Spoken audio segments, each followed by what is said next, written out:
ဒီဆိုင်စတွေတော့ပုံမှန်ဈေးသက်သာတဲ့အကင်ဆိုင်နဲ့တစ်ဆိုင်လိုပဲထင်တာဆိုင်နာမည်လည်းမရှိဘူးစားကောင်းလုံးဆိုပြီးတော့တေချာစကားပြောကြည့်မှတီးခဲ့ရတာကဒီလိုမျိုးဒီမှာတရုတ်ပြည်ထီကိုကိုယ်တိုင်သွားပြီးတော့အကင်ပညာတဲ့အရသာနှစ်နည်းကိုတေချာတင်ယူခဲ့တာတန်ကြီးတစ်ဆိုင်မှာအခုလိုမျိုးအကင်ပုံစံအရသာတွေတိုင်းရောင်းခဲ့တာကိုဗစ်ပြီးသွားပြီမဲ့လေဆိုင်ရပိတ်သွားပြီဆိုတော့အခုလိုမျိုးကိုပိုင်အကင်ဆိုင်တိတိလေးပဲဖွင့်လာတာဒါကြောင့်မို့သူ့ဆိုင်ရအကင်တွေကစီမြဲမြဲနဲ့စီချွတ်စတိုင်းအရသာနှက်ပေးရတာများတယ်ဒီကလည်းတစ်ချောင်း900အနေစပြီးတော့အများဆုံးမှ3000ထိပဲရှိတယ်ငါးကင်နေဆိုလို့ရှိရင်တော့တစ်ကောင်18000 2000ဝန်းကျင်ပေါ့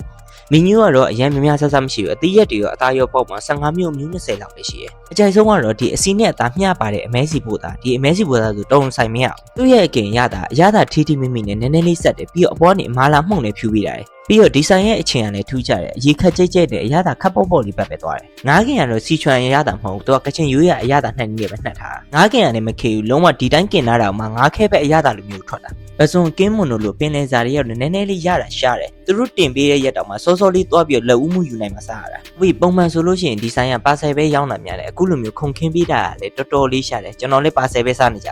ဆန်လိပ်စာတော့ရောမင်းဘိုယာညွန့်လန်ကပီတယ်နဲ့ဟပ်ဖျူကာရဲ့ရှေ့9ခွဲ6လဆိုရင်ဆိုင်ဖွင့်ပြီမို့လို့ဈေးသက်သက်နဲ့အကင်ကောင်းကောင်းစားကြင်လို့ရှိရင်ဒီဆိုင်လေးကိုသွားထွန်းကြည့်